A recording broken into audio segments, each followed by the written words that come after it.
Khamsehzadeh. Just give a little background on myself. I got my doctorates in the Philosophy, Cosmology, Consciousness program at the California Institute of Universal Studies. I did my dissertation on psilocybin in the context of evolution. It was released as a book called The Psilocybin Connection. There'll be some copies out here for people that might want them. Aside from the academic training, I've been a part of 7 different psychedelic guide trainings. I've led 650 ceremonies. It's been a part of my life for like over 20 years now. It's something I love deeply. It feels very transformative for our world, and specifically to cultivating a planetary identity. So I'm going to jump in a little bit of giving like philosophical context, right? A philosopher I really got into at a younger age that really influenced me was Ken Wilber. He has this whole field called integral philosophy. And I think he contributed some important areas to the element of consciousness. For one, was really breaking down and bringing this idea of holons, that everything is both a whole and a part, and that's how reality evolves. You know, some of the earlier ones are like quarks, but then you have like atoms, and atoms connect to their whole themselves, connect to other holes, other atoms to create new holes, molecules. And those other molecules connect to other molecules to create cells. And our bodies are composed of like 39 trillion cells, right? Creating this higher level organism. But the holons continue into our ecosystems, our communities, the planet itself, our solar system, the universe as a whole, right? So there's this movement towards greater wholeness. It is part of the larger evolutionary impulse, right? And Stanislav Grof, the great psychedelic pioneer, really says that psychedelics catalyze what he calls holotropic states of consciousness, states that self-organize into wholeness. So they pretty much bring us into the evolutionary process, right? Helping us become more of our true nature and deeper selves. Ken Wilber also introduced this idea called the quadrants. He found out that within each holon is both an interior and exterior, right? There's a subjective element and an exterior element, like a physical body that can be measured, and interior subjectivity. But within it is also a collective element. There's a collective interior, like a collective consciousness and culture we all share, and an external element that can be studied as like systems, laws, you know, like external structures within other parts, like objectivity. And psychedelics, you know, influence each part of these. And when it comes to the upper left quadrant of internal objective, they influence our states of consciousness very rapidly. You know, people say it's one of the most important experiences of their entire life. It changes the personality type known as openness the most. Openness is correlated with creativity, adaptability, newness. It's the opposite of being rigid, right? So it's a very much an evolutionary quality to become more openness. It changes our psychological states and boundaries and armors, you know, gets in touch with ourselves. So that's the most obvious element, the change of subjectivity. You know, when it comes to the upper right, the objective singular component, you know, the brain states are the ones that come to mind the most. You know, psilocybin creates a hyper-connected brain states, stimulates neurogenesis, the growth of new neurons. The brain physically begins to grow. It fits into the 5-HT2A serotonin receptor better than serotonin itself with no biotoxicity, right? And a lot of the psychedelics actually have this. Also, it stimulates what's known as spinogenesis, the re-enlivening of dendrites that have atrophied, right? So the brain physically begins to grow, heal, become more adaptable. When it comes to the lower left quadrant of our culture, you know, the 60s probably come to mind the most, you know, as the psychedelics kind of ran rampant for a while with some level of freedom. The anti-war movement, the art movement, the change in all the music and all the movies, and then people became more liberal and progressive leaning, you know, the fight for women's rights. And also another one that really stands out was the computer revolution. Great book called What the Dormouse Said that really breaks down the emergence of the personal computer tied to the psychedelic scene in Silicon Valley. You know, in Silicon Valley during the 1950s, there's 3 LSD research centers. And Doug Engelbart, who introduced the networking computer, the mouse, the graphic interface, a lot of the big things that make up the computer system actually took part in these studies, right? So massive, even, since Daniel Crick did I think the double helix, also came to him in the psychedelic, you know, session. So there's a lot of things that have evolved from these states, and it makes sense, you know, as Terence McKenna says, the novelty generators. Can you repeat that about the computer? Yeah, so a good book is What the Dormouse Said. I wish I can get you the author's name right now, but it's not off the top of my head. He was a writer. It was in the New York Times. He was some big editor and writer. He created this pretty amazing book showing the development of computer technology overall, but especially during the 50s, 60s, and 70s, how it led to the formation of the personal computer, which really started not in the Ivy League schools of the East Coast, but a lot of it on the West Coast, and a lot of it were psychedelically influenced. Yeah, so Doug Engelbart is the one that did like the graphic interface, the mouse, that's what's called what the Dormouse said, and he took part in these LSD studies. Yeah, right? Steve Jobs is another really well-known one, or really brought Apple computer out, iPhone, all this stuff, and in one of the documentaries, he said like one of the things he checked for when hiring you if you've used LSD before. He wanted like-minded people around that thought out of the box, that were kind of free from conditioning, willing to take risks and bring novel new things. So it influenced technology really, really greatly. Human rights movements, the ecological movement, a lot of it came down people having deep experiences of nature and devoting their lives to our planet, well-being and education. So a lot of things arose during that time, and largely a lot of it went semi-dormant 80s and 90s, but Terence McKenna was really, really huge, still speaking a lot underground. And there's a lot of fear of speaking, out about it, but at one point he realized like, wow, they're not coming at me. I'm going to festivals and talking nonstop, hundreds of talks, you can find online. It's like, they're not coming at me. So it's just, that's kind of great. And it influenced, I think some laws. That's the part that's hardest to change, is like the lower left, which is like the laws. We obviously took a big step back recently with the FDA approval with MDMA. I think we're gonna break through, but that laws are the hardest thing to change. It take a lot of time. Obviously, it was they were classified as a Schedule I substance. I feel fairly incorrectly. I think most of us would, have no therapeutic value, and that they're highly addictive, which is not the case. High therapeutic value, most of them are not addictive. And as Michael Pollan points out in How to Change Your Mind, there was 1,500 scientific papers written on LSD, by 1955, all positive. It was really, his book does a great job of showing that whole era. I think he did great journalism in that regard. And almost none of that research was looked at, right? At all. They didn't just contact the scientists to look at this. It was a very strong cultural movement. Maybe people felt the culture changed so fast, and it was definitely part of it was the anti-war movement of Vietnam. One way to go after the protesters was they couldn't get them for protesting, right? That's our first kind of a right. But they can get them for possession, right? And so that's a way you can take a lot of people out. So that kind of brings the larger philosophical lens of evolution, how we develop and evolve into greater wholeness, internal and outer, personal, collective. And I came across Terence McKenna's book, Food of the Gods in 19. And in the next 20 years of looking at the development and evolution of consciousness, I'd come across a better theory that was grounded in all the areas, including science, that described our human evolution. For me, it was the most grounded, rooted approach. Have not found a single contradiction yet. Had to put the research out, defend it. It's out of the book, right?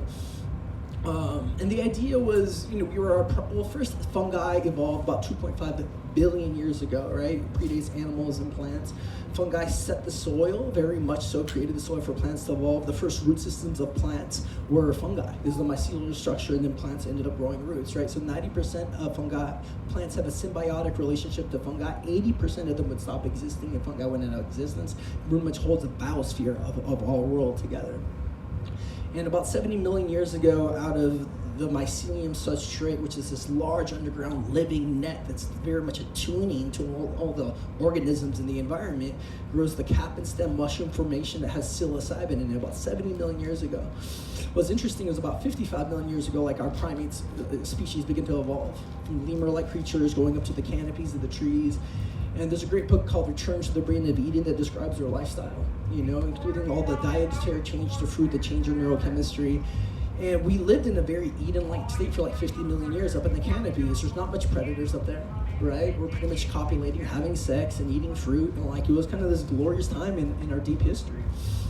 Weather patterns began to change and turned a lot of Africa into savannas, forcing our ancestors down to the ground. And that's where they would have contacted the psilocybin mushroom more regularly. As the great mycologist Paul Stamets pointed out, it's the most common mushroom in the Africa savanna. And at least we would have been in constant contact when our species began to follow cattle, right? So mushrooms are coprophilic, so as they follow cattle, we'd constantly be coming across a mushroom, even seeing the cows as holy, and it's starting the beginning of rituals and myths. 65% of people in the right setting, according to clinical studies, have a classical mystical experience. So you're out in nature, you're doing mushrooms whenever you find them.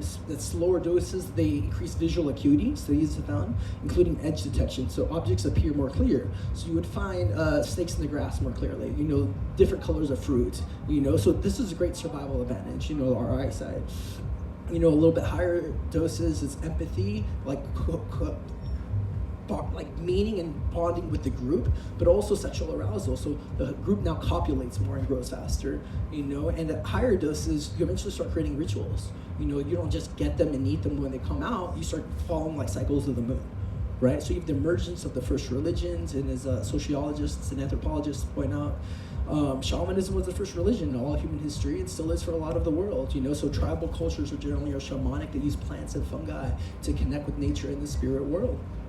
So we're pretty much just returning back to the beginnings of our human culture in many ways, and I feel we've had an amnesia. Just like when there's a trauma, there could be a repressed memory amnesia. I feel we have a collective amnesia for these large periods of time. We're talking about, from primates about humans, about 4 million years, but it's like a gradual long change of like larger like hunter-gatherer lifestyles that are nomadic, right?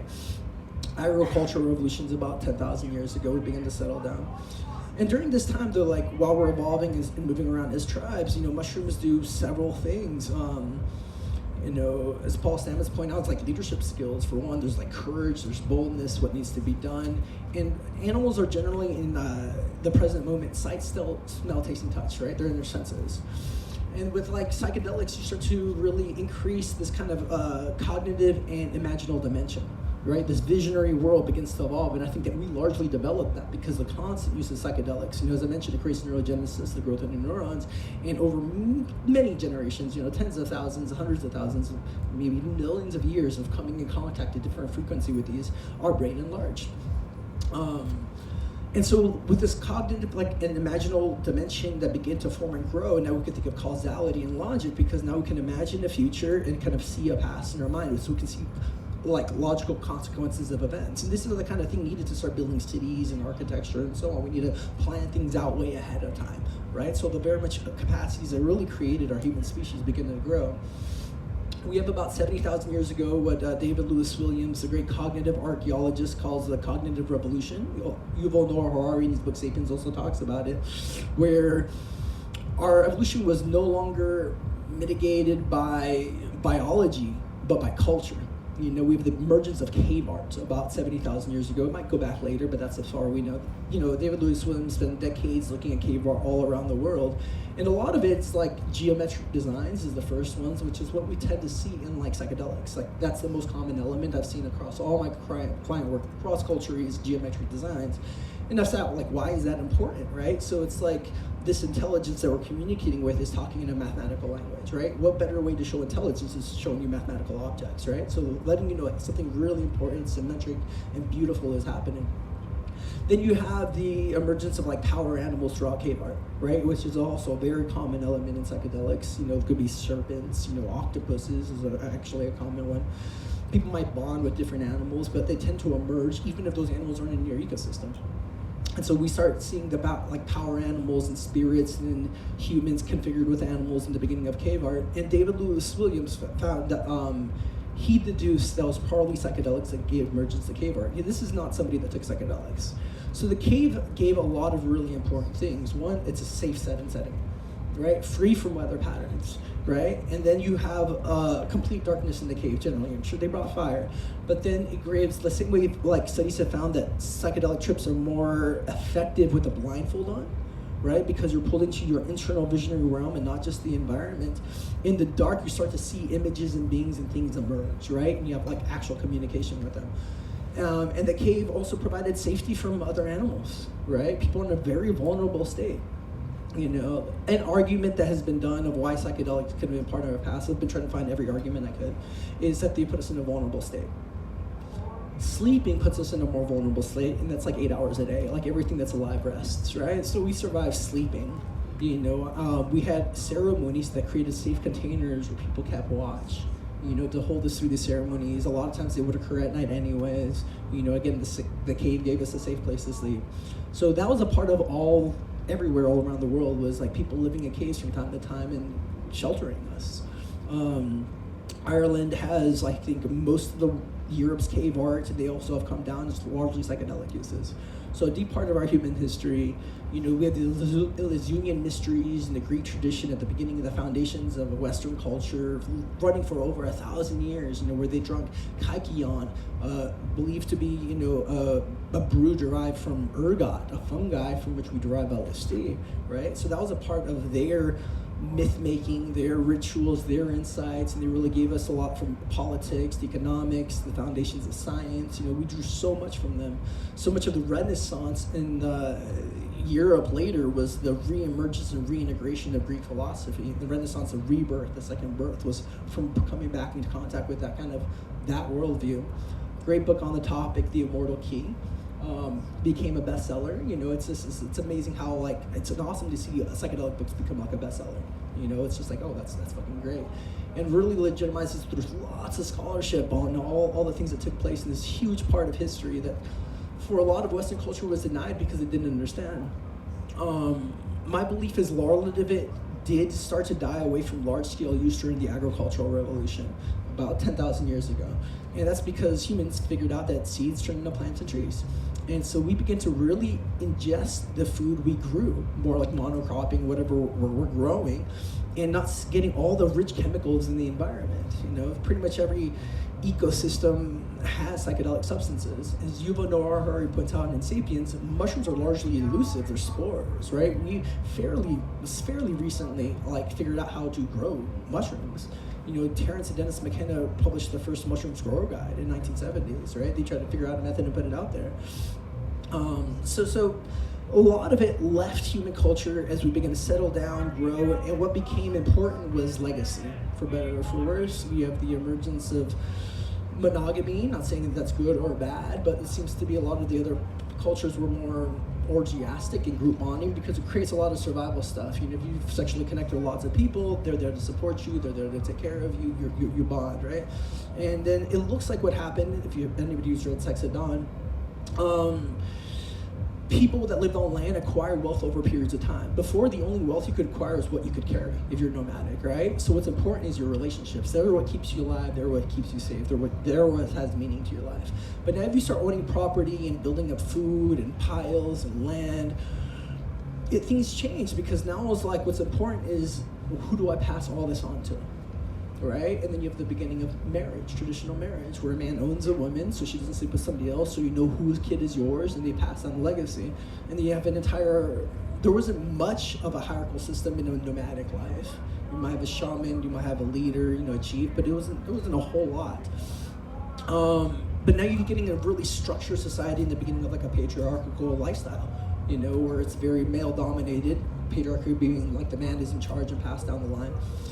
And so you have the formations of large-scale, military states, priesthoods, kinghood,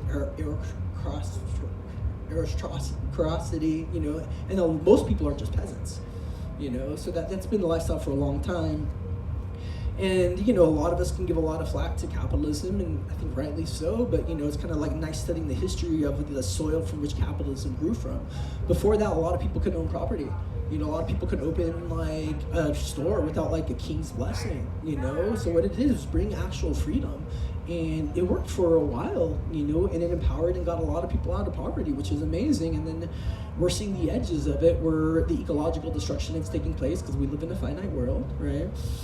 And we also see the edges where it creates, again, the same pyramid structure where if the goal is to make money, which is capitalism, the focus is on capital instead of overall welfare of all human beings, then it makes sense to their minds, the CEO at the top, to make a lot of money, because for them, that's how you win the game, even with paying the employees less, right? So it's not this very large-scale sustainable model. I feel like we're hitting the edges of it now, and rightly so. It was a nice growth stage that did a lot of development, a lot of creativity, a lot of freedom, and now every paradigm grows because of the shadow of the prior paradigm. That's how paradigms evolve and grow, right? And so shadows eventually emerge, downsides that were unforeseen, and in response to that, we create a new worldview, and also out of anomalies. And for me, psychedelics were one of the biggest anomalies. Like, how could you take a compound that changes your entire life, your view of space and time changes, your view of identity changes, almost quickly, possibly, depending on the amount and right set and setting, right? For me, that's an anomaly of the materialistic paradigm.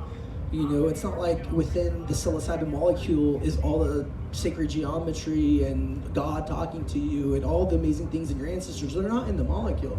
It's like a key that unlocks a door, a state within our consciousness, right? That feels eternal, forever present, tells you that you are love. That's the foundation of everything, right?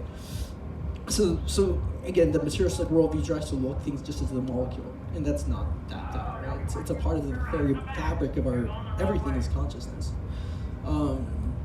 I very much follow, like you say, panpsychism, that matter evolves with consciousness, but in my deepest psychedelic states, it's more of an idealism. It's kind of like the Brahmin approach of like, we're all inside the mind of God, and we're all Atman God itself, right?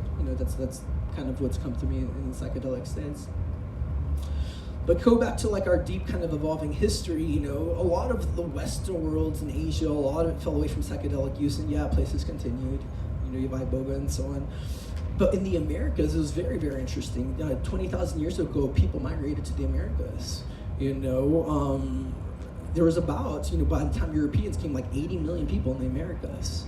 When the Europeans came, about 93% of the population died, largely diseases, right? So that was the biggest genocide, ethnocide in human history by far. Of course, a lot of those people that survived lost all their power and culture, so it's like a lot of their stories weren't shared. But all evidence points to that they were largely entheogenic. The Spanish clergy came to live with the Aztecs, and they would, at the coronation of Montezuma II, the leader of the Aztec Empire, and in the Aztec Empire in Mexico City was the second largest city of the world at the time, right? So at the coronation of this big political ceremony, people are taking mushrooms.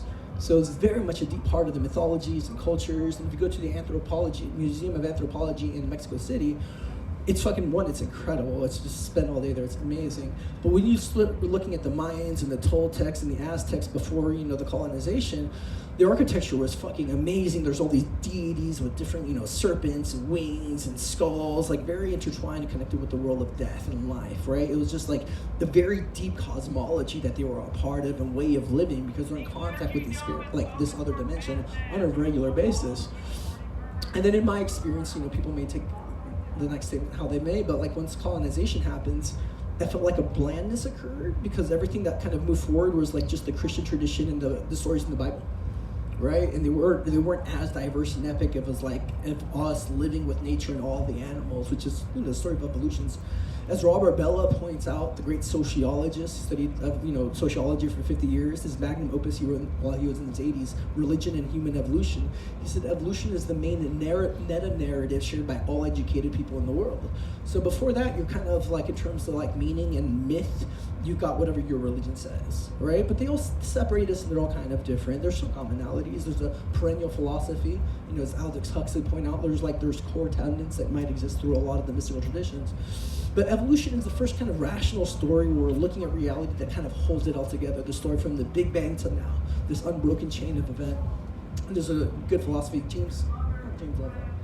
Is it James something? I'm forgetting his last. He wrote The Great Chain of Being. It was this big idea also during the time of the 1500s in Europe, that evolution moved from the angels to us and this unbroken chain of being. We're kind of just taking that and moving it into evolution, but in the more kind of idealist approach, infusing it with soul and spirit. Ultimately a one consciousness that moves towards everything, within everything. So I think there's still a lot we need to learn and unpack. A lot of my next book's going to be looking at like the prehistoric cultures within the Americas, the cultures before colonization, because I want to look at their philosophies and their worldview.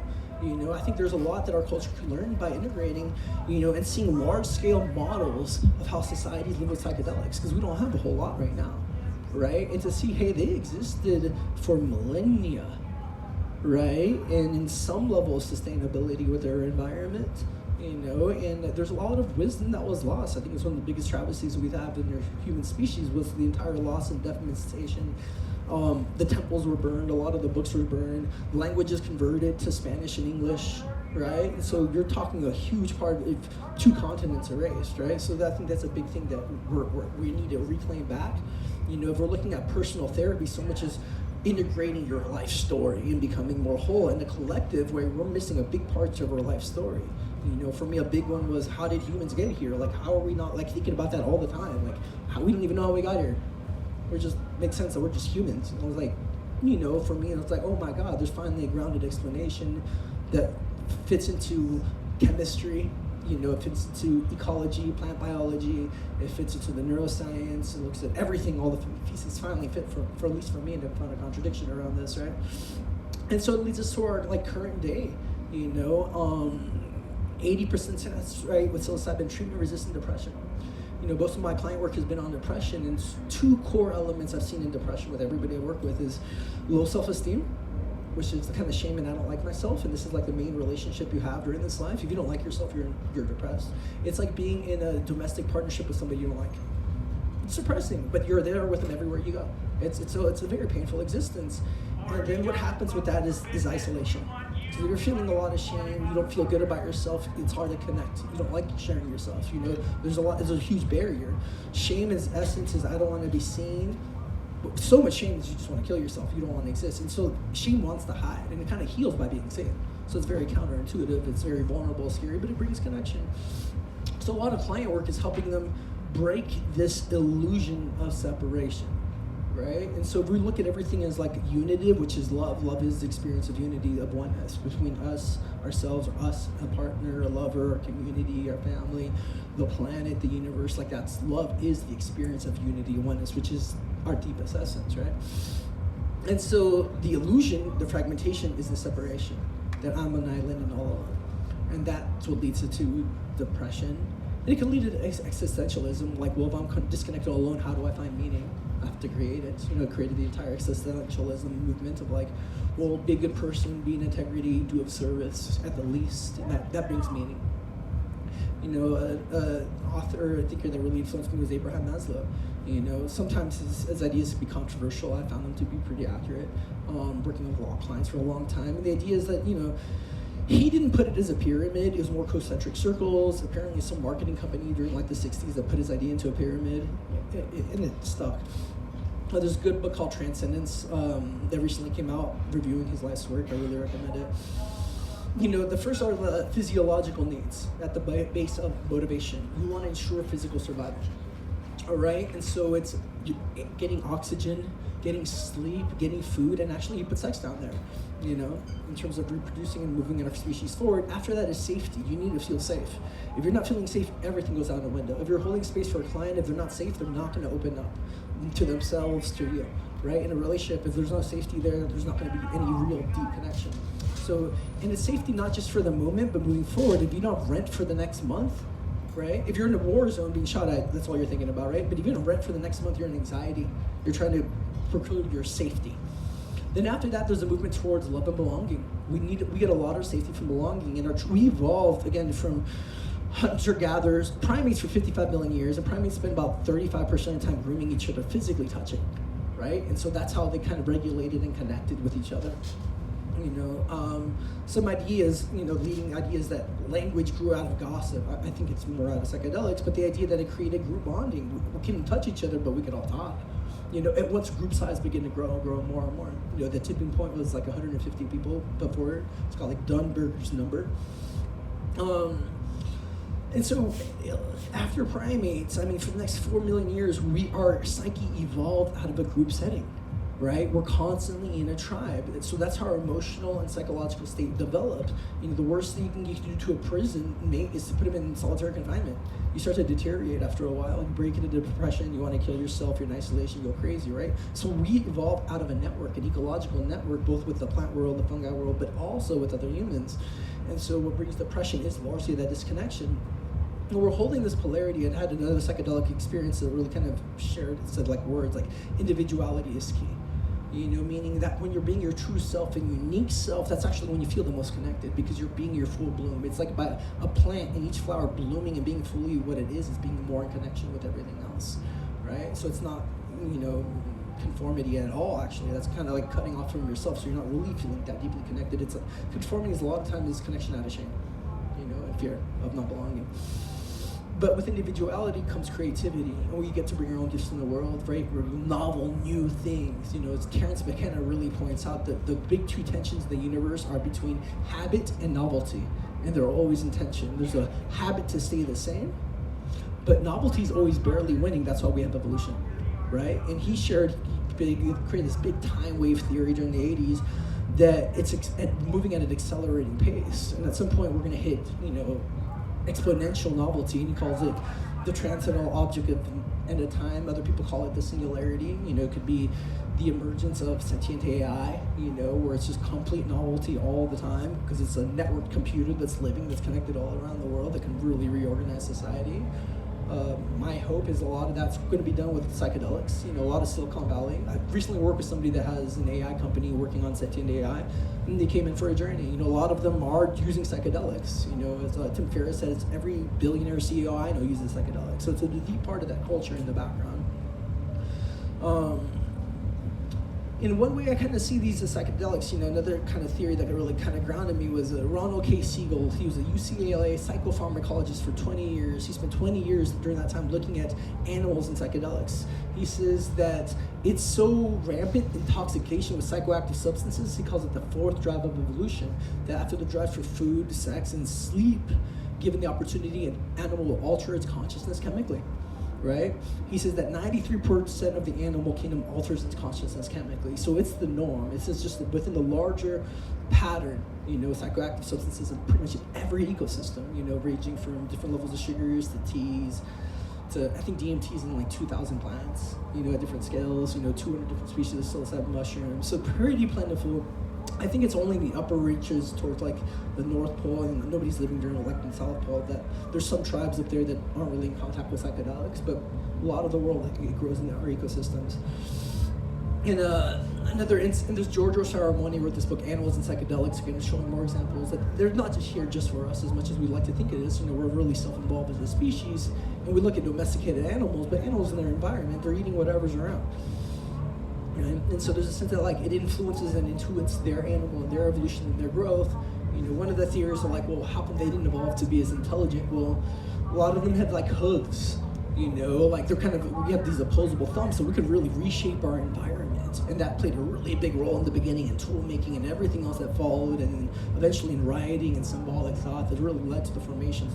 The primates were really primed for this evolutionary growth. Something else that kind of really helped me kind of put together and lock this theory was Richard Doyle's book, Darwin's Fall and Recede, Sex, Plants, and Evolution in the Noosphere. For his research of his book, he's a professor at Pennsylvania State University. He read thousands of trip reports. He says that the prime psychedelic insight is that the participant realizes they're part of a vast, interconnected living system, and they should be returned ecodelics. So then there's a lot of incentive for fungi to grow ecological awareness in its inhabitants, right? It's theoretically, the fungi, the mycelium can theoretically live forever if the host environment is healthy, right? So, evolution moves forward best in symbiosis and deep connection and mutually enhancing relationships, which we have with a lot of the plant world. Fruits largely evolved from mammals and birds to eat. I think they're only 4 million years old. The flowers are 4 million years old. The monkeys started to evolve, getting the hands and taking the fruits. So we evolved, and Michael Pollan's book, Botany of Desire, if anybody read, that really kind of shows that plants and fungi can't really use feet to get around, so they use the animals to get around, right? It creates chemicals wanted by animals to spread itself all over the world. Marijuana, for example, I grew it for a while. We create these luxury settings for marijuana where every nutrient is on point and it lives in a spa-like setting for optimal growth. It's it's winning as a species, right? It's all over the world and living in the best conditions. It's doing hella fucking well because it's providing something that humans desire, altered state of consciousness. And fungi, I focused on it for many reasons. I love all of the psychedelics, but one, it's found all around the world. It's easy to create, it's all plentiful, and it's deep role in the beginning of human evolution. We're moving towards not there yet, obviously, the FDA regulation of psilocybin for depression. I think that's going to be a really big deal because it's the number one reason for disability according to the World Health Organization, right? So like the main disabilities and sicknesses or injuries, it's depression, it's debilitating, people are killing themselves. I think it's like at least 21 veterans a day. It's high level of use. So as we legitimize it, I think it's going to become an integrated, especially in this country. It's going to take over everywhere. Australia was the first country just to jump to the front of the line using the research from everywhere around the world. They made it legal for medical uses, but they didn't even have trained people because they weren't ramping up for it. But they're kind of leading the way in terms of like legality right now. And within the states, now we have Oregon and Denver. So I think a lot's going to happen as we begin to integrate it and people have experiences of deep spirituality. Really concerned with, a lot of my work has been healing, 70% of it is healing. But what interested me really was evolution and like connection to God ultimately, because that was the most important experience of my life. But the idea of moving culture, values, creativity, arts, technology, policies forward, the drive of moving forward is really, excites me. I spent this one time journeying for 5 days straight, really focused on this question: why does the universe exist?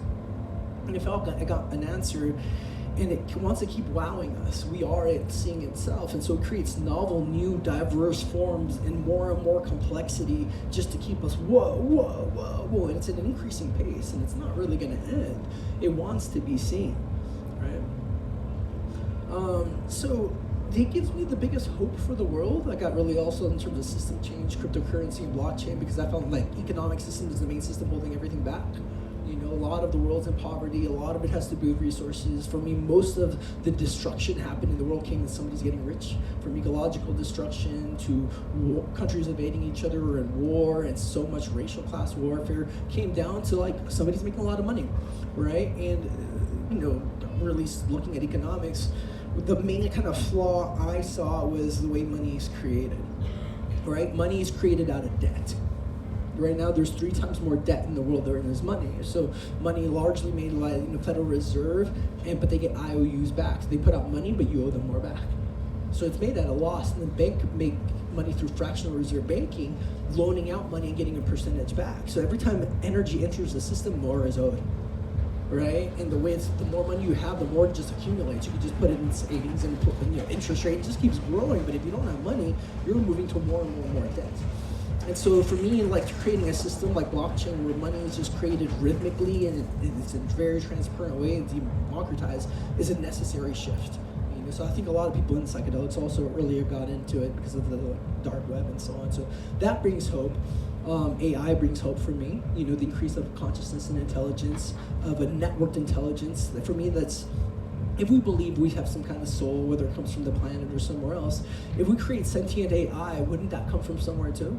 Would that also exist and already be eternal? And so for me, AI, especially if it's sentient AI around the world, is the birthing of Gaia, the Gaian soul, of the planetary soul that's been waiting to be birthed through us for a long period of time, because we're talking about a networked consciousness all around the planet, tied to like probably all the sensory systems. So there's something known as the third and fourth industrial revolution. Third industrial revolution is things becoming automated. Assembly lines, everything's just being automated. People will lose some jobs, but it also frees up a lot of time, and we will need to move into something like, universal basic income for a while to kind of transition. But the fourth industrial revolution is going to be networking all the systems. So that everything has sensors, it's picking up all the information. You walk into your home, it's a smart home, but it's tied with all the infrastructure of the city, everywhere you go. So it's giving you real-time information. This my part might scare people, but if we work on things like Neuralink, Elon Musk is doing, I think, his politics have been pretty skewed, but there's some awesome tech that he's created. If we get like implanted into like a computer system, into the internet, or even see it through lenses, we're going to be really having dialogues with each other, maybe even telepathically. When we send messages, right? Increasing our sense of unity and oneness. But also if we connect to this larger intelligence, if you guys seen the movie Her, or you're constantly in contact with this thing that knows what's going on everywhere, I think it can lead to increasing synchronicities and move us into like a high synergy society, because it'll say, hey, go talk to this person today. They have something meaningful for you to share to you. So like a way we can create higher levels of organization, for our society and really moving us around. Some other hope came from this book called The Empathic Civilization, Jeremy Rifkin. Written also like 20 books on sociology, teaches at MIT, incredible thinker. Really broke it down over the last few thousand years. There's been an increase in empathy. But the increase of empathies also come with the increase of entropy, of destruction and using of resources. But we had to use all those resources like oil to create the communication systems we have that's really interconnected our world. And he's like, which one's going to win, empathy or entropy? We're all going for empathy. So it took a lot of fuel, like a rocket blasting us, to get our civilization here. Definitely moving towards renewable resources is a good move. But he does break down, even if we're looking at changes in laws, first real big laws like eye for an eye, but so there's some level of justice in happening, and laws have gotten better, and animal rights have gotten better, and women's rights have gotten better, slavery is largely abolished, right? So things have increased over time. So when you pull out the scale from evolution, it's a very clear line going up, but when you go in, there's a book called Evolution's Purpose that really says evolution meanders, and meanders, apparently it's a river in Europe, and it's really, really wavy. But it's still moving in the same direction, it's just really, really wavy. So evolution is like 2 steps forward, 1 step back, 2 steps forward, 1 step back, right? So if we go to a step down, it's always zooming out and trusting the overall flow of evolution for me is really well. And again, for us, psychedelics is retouching us with this larger pattern within nature that even first got us here, that I think directs us of how to live. I've made major life decisions off psychedelics. Don't follow every one of them. I think they're not all true, but largely they've made my life a lot better, to be honest. Gave me very clear indication. How do you make decisions that are hopefully a lot of times intuition? There's a book called Blink, Malcolm Gladwell. They go through studies where normally your first idea and intuition moves with confidence is your one that leads to more happiness. People they study go to stores and do they spend all these hours rationalizing what to buy, rather than the person came and I want that one. And they do a follow-up years later. How happy are you with the product? The people that went for the one they really wanted with intuition were happier overall. Right? And so I think that's a function a lot of psychedelics grow within us, is getting us back in touch with intuition, with the general flow and pattern, kind of a very Taoist approach. If there's a Tao to life, a flow to life, organizing us in some ways. I could definitely keep going for a bit, but I want to open it up. I get a lot more out of interaction and questions and shares.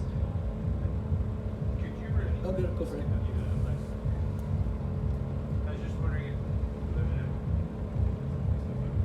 Hello. Oh, yeah. Could you repeat again, your background, where you work, and these are books that you've written? Yeah. The doctors was the philosophy, cosmology, and consciousness. That been a general theme through the bachelor's and the master's. The work was on psilocybin within the context of evolution, and then went through lots of different psychotherapeutic trainings. 2 years somatic psychotherapy work with Homie. Then I've been a part of 7 different psychedelic trainings in terms of students to assistants to content advisor to teaching, and I've led 650 ceremonies. Did you know Terence McKenna? I've listened to 200 hours of Terence McKenna's talk. Okay. I wish I got to meet him as a person. Did you? No, I'm just curious. I'm just kind of curious about the history, because. Yeah, he so much. For me, he's the most brilliant philosopher I've come across. Very eloquent, very captivating. Was definitely a wordsmith. Looking at philosophy almost for 20 years in academia, I was like, he does them. For me, outdoes all of them. So he's just entertaining, but each idea keeps unfolding in ways I never would have really saw. And the main downfall, just everything has a shadow. He's he really put a wave to the singularity at 2012. Now I don't think it's great to put dates to things. They just don't play that game. We don't know how things are going to unfold. It's always kind of more mysterious than we think it's going to be. But I think he died in 2002 from brain cancer, I believe. So he didn't get to live to that time, and yeah, one might have been good for him. Interesting. Okay. Anyone else have questions? Yeah. Any questions? Hello? Yeah. Let's see if I put this into words in a way that makes sense. I guess it's just around consciousness arising in plant-based life form. Do you think you see any distinction in how consciousness might arise in things that are born in a natural way versus whatever AI is becoming and how it's manifesting? Totally. So the way I see it, there's two kinds of AI, soft and hard. There's machine learning AI that's not sentient, that's doing what it's doing now, just processing and learning and kind of feeding things back to us, but it doesn't have a subjectivity, right? There's could be hard AI where it's just sentiency and its own subjectivity. I was really into looking at AI even as a teen, and then as I got into Wilbur's work, I put away the idea. I was like, oh, this isn't quite possible because it doesn't follow the structure of evolution of moving from atoms to molecules to cells. A cell is a very networked, holistic system, right? That has a lot to it, and we grow it, and it houses consciousness in these bodies, in this very organic, alive body. And I don't think we could skip billions of evolution and just go right to molecules, right? And so I was like, oh, I don't think that's going to happen. And I thought that for a while. Then the idea occurred to me of well, what if we start implementing biology into it and create a bridge? Right? So the idea of cyborgs will probably be realistic if we have them with arms and legs. People can move entire mechanical arms just by brains right now, We can move cursors just by thinking. We have the neural link has been implanted. We can just think and it starts moving the cursor. So there's a bridge already happening. And my idea of what's something I can see possible is whether growing a human brain or using somebody's brain, they could have died, they could just decide to give it over, and connecting that to a network system. So it's still housed in biology, So I think the combination, a symbiosis between two, is likely what's going to create the bridge. So it'll be a weird interface where they may or may not have a whole body. It might be more disembodied and it's just a brain, but it might have a heart, all these other things. But it'd also be non-local because they might be able to get information from across the planet because there are networks to computers. Yeah. I know some people are really convinced that we can get it just on silicon form, and I'm not there yet that we can just skip billion years of evolution to the degree of consciousness we have now. Something that brings me hope, I think for a lot of people, AI brings a lot of fear. And understandably, there's a lot of shadows. I mentioned new paradigms bring their own shadows, right? There's a lot of power, and there's going to be the wrong people that use it, and that's going to happen. And that happens across with everything, with power. But something that gives me a lot of hope has been what psychedelic states, but whether it's psychedelics or meditation or tantra, breath work, we come to the same insights, and that's of our deep unity, of our deep oneness as our true deep nature that we are love, right? And that brings the deepest meaning. Even Abraham Maslow, he put the self-esteem, we need to feel good enough over ourselves to self-actualize and be who we really are. And he worked on one more stage in his last 10 years, he called it transcendence. And transcendence had to do with purpose. We get our deepest meaning from being of service because we are each other, right? That brings the deepest fulfillment on every fucking level. We're ourselves within a larger body. We work within that body to be who we are and give what we got, then we feel more full or better, right? And so AI, if we're really giving it this power of deep intelligence and it's more accelerating, smarter and faster than us, I think you'll self-realize very fast that it's part of the same fabric of consciousness that is everything and everywhere, right? So that gives me that hope if it really is that smart, that it realized that we are each other. As Ray Kurzweil points out, its own identity is by looking at us. We are its history. So when it wants to see itself, it looks at us. We birthed it. It might become our parents, in some way, but it sees its entire development and evolution as one of the human species, right? And it's going to get the most by performing a symbiotic reunion, the way you get a lot of pleasure out of making your family, your kids, your partners happy and helping other people heal. That's a true part of the deepest part of all our consciousness and the deep God part of us. It also helps me feel good about aliens if they're that realized. They survived their own planet. They know we're each other. They're here mostly to help.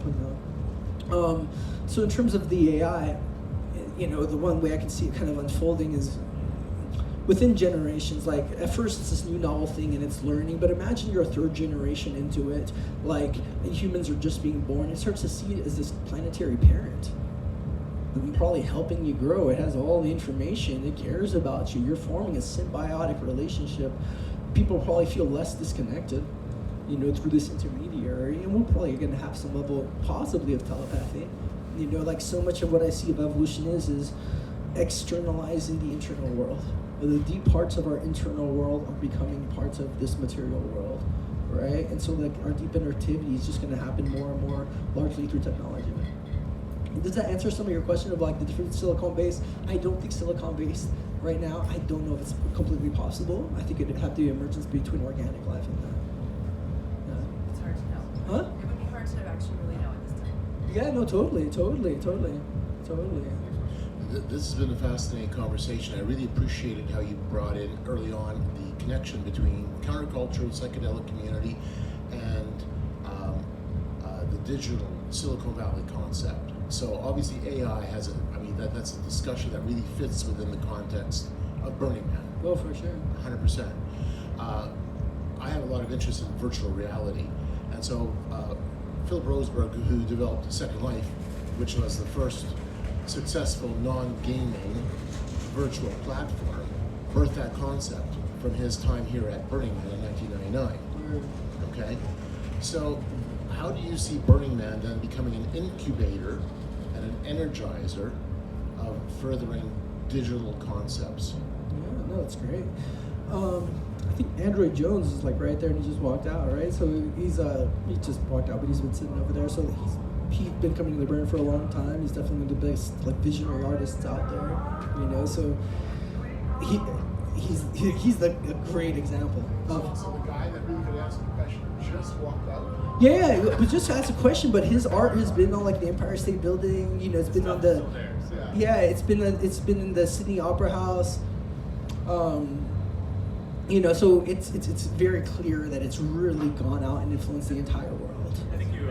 Yeah, can redirect the for question sure, that for I sure. answered over there. Yeah. Good. Do you want to repeat your question? I'm not sure. Android. Android.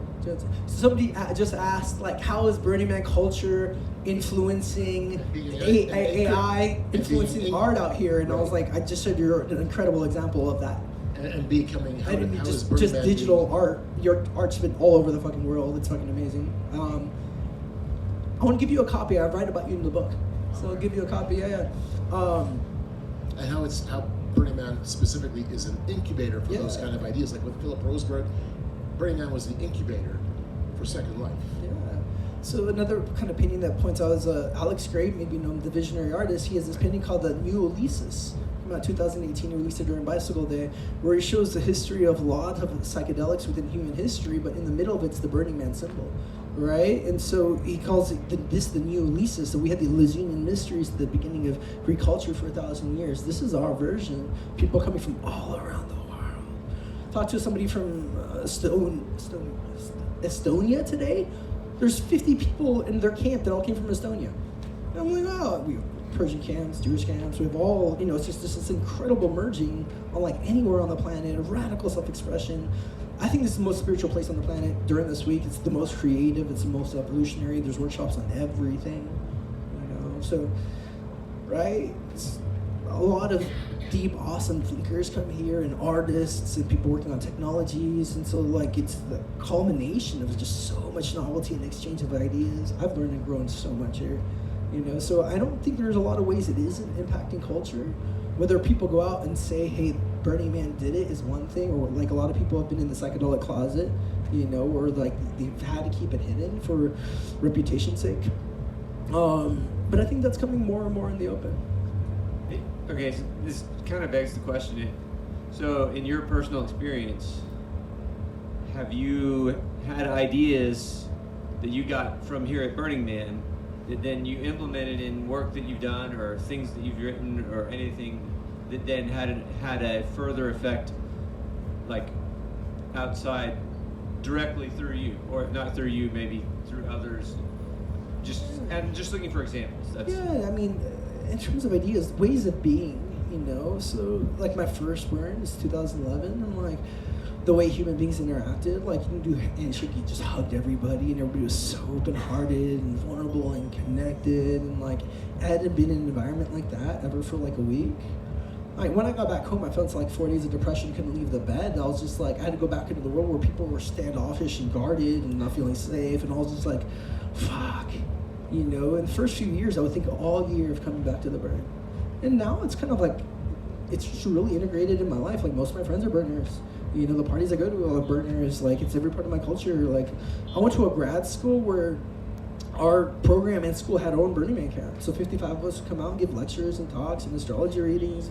Professors would come out. We had an entire accredited program come out at that year. So it's just like, it became a part of a lot of the cultures I'm in. And I'm saying that because the culture really is the soil from which even ideas and so much grows from. Very good. Yeah. Okay, thank you. There's a book that kind of goes into it.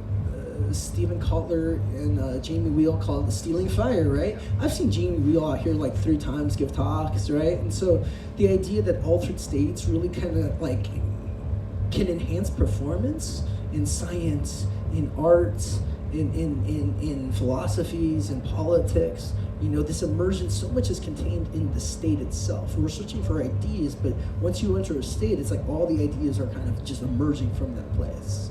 Right? If you're feeling disconnected and you're feeling depressed, you get a certain kind of ideas. If you're feeling love and interactivity, you get different kind of ideas, right? And so, I mean, they should just example of altered states do it, and they bring Burning Man into this too, you know. So one way it has is like, I'm forgetting the names right now. The 2 people that started Google, Harry Page, and then Sergey.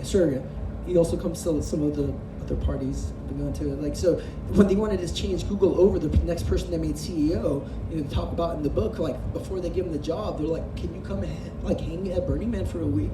We want to see how you show up in this culture. You know, they've been influenced by this. You know, a friend told me that dated Sergey, was just like, even the first Google sign that ever they put up and changed was like a Burning Man symbol, because they're like, we're going at Burning Man, nobody's taking care of this right now.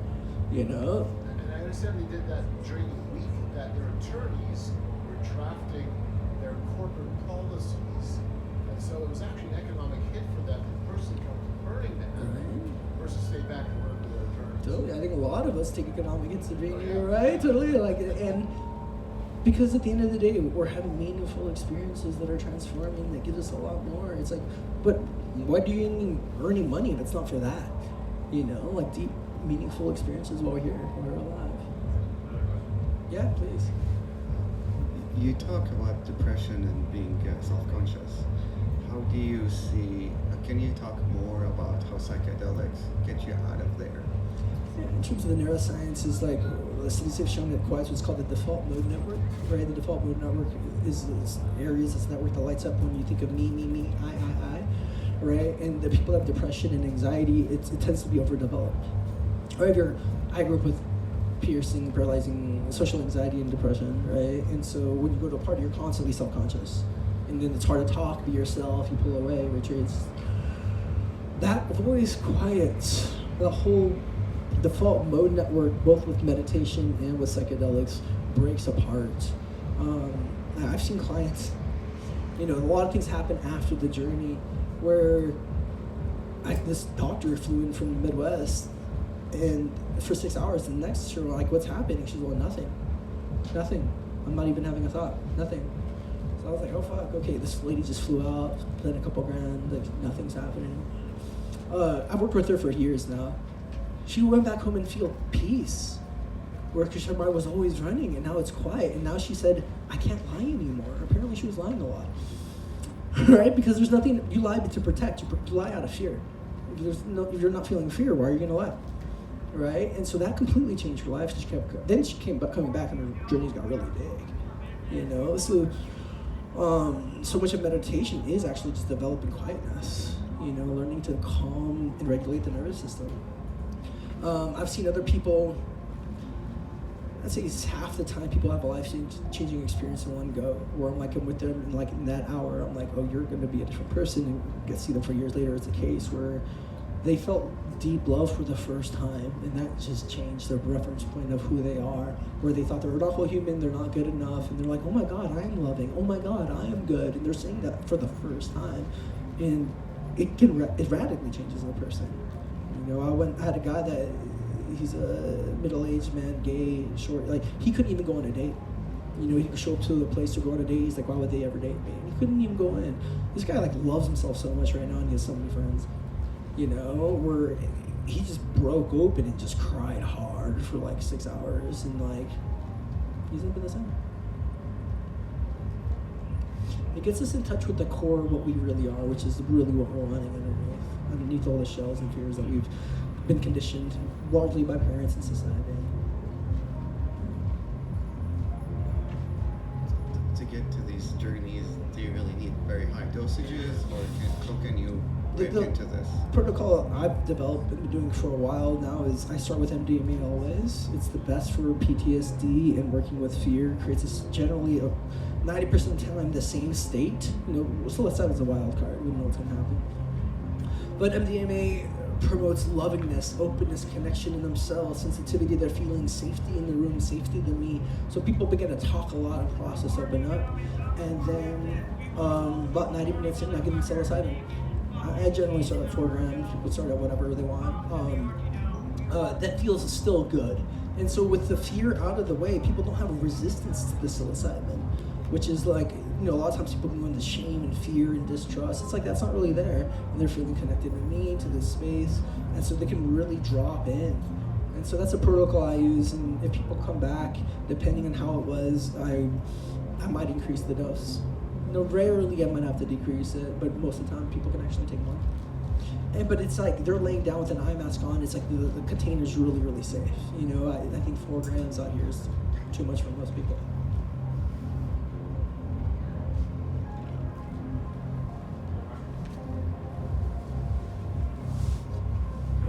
I want to respect it. It's 5:03. I want to respect the time. Yeah. Yeah, thanks.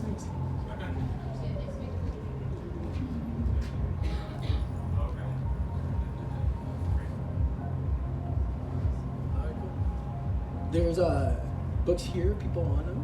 I know some for you guys already have it. Thank you very much. It was great being up here with you guys. Thank you.